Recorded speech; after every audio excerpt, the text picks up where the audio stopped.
What's up, YouTube? It's Gibbon Air, and I'm back to do a side review of the DualShock 3 versus the DualShock 4. As we know, PS4 has been out for over a week, and I feel like I've gotten such a good grasp with the new technology and how it feels. I just wanted to share my opinion with you guys. Now, I'm doing this based off of my personal feelings of how I think. Just to start off with, I have really big hands, so that's why I am preferring the DualShock 4 over the DualShock 3. Now, with the DualShock 3, it's really hard for me to really get a good grasp on the controller. If I put my hands over like this and like this, my hands just kind of devour the whole entire controller. If I pull the thumbsticks this way and stuff like that, my thumbs will get really close and personal with each other, which is something I really don't want if I'm playing a shooter or even a racing game. It just messes everything up. All the buttons are really close together, and there's like no real good support for your fingers and stuff back here. There's nothing really interesting about this controller. Now, granted, it was a really good controller until I picked up the DualShock 4 with the PS4. Let me talk about this for a second. The DualShock 4 blew my mind the first time I picked it up at my local GameStop. I like how it feels. It has a better density to it. The thumbsticks are amazing because I don't even have to really worry about my thumbs being in contact with each other unless if I just go like this. There's the option button, and there's also the share button and the touchpad.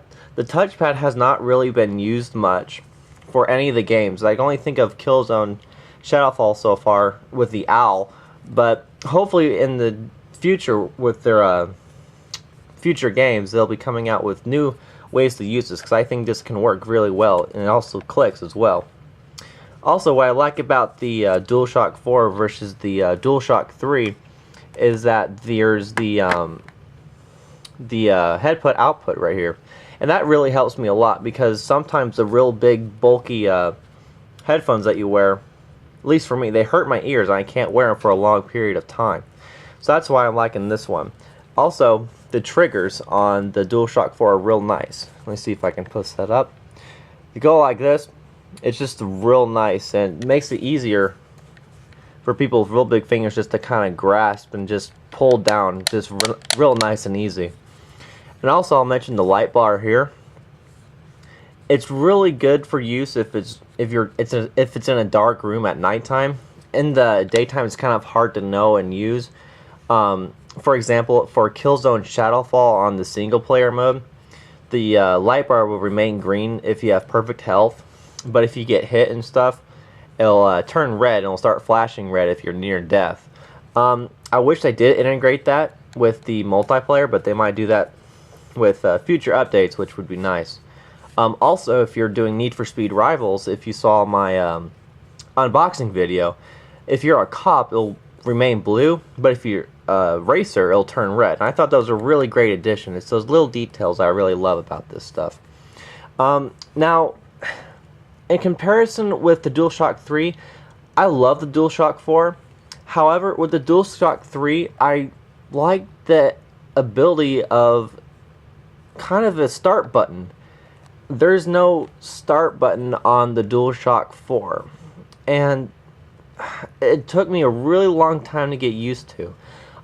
Things like your option button is your start button, but there's also more options when you push the button. I wish that they actually made a real start button.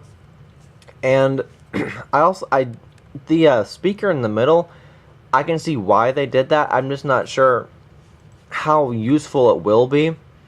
For Killzone Shadowfall, at least, the only one I've noticed is when you pick up collectibles with audio soundtracks, and it'll play through the controller, and it scared me to death the first time. I was like, oh, that's real strange, but you know, whatever. But overall, I am really impressed with the DualShock 4 and the DualShock 3. It's a major improvement, especially with people with really big, ginormous hands like I do. And with that said, this is why I've been playing my PS4 so much, and that's why I love it. And also, I'll be doing, like I said before in the Need for Speed Rivals, I am working so far on commentary videos, walkthrough videos, anything PS4 like that I can do. So if you could subscribe and like to my videos, that'd be a really big help. And also if you could leave a comment about what you think about the DualShock 3 and the DualShock 4. Give me your own opinions, and also leave comments about what you'd like to see done and future stuff like that. So I hope this video gives you a good idea between the DualShock 3 and the DualShock 4, all the improvements that they've made on it versus the DualShock 3. And I hope you all have a good day. Thanks for watching.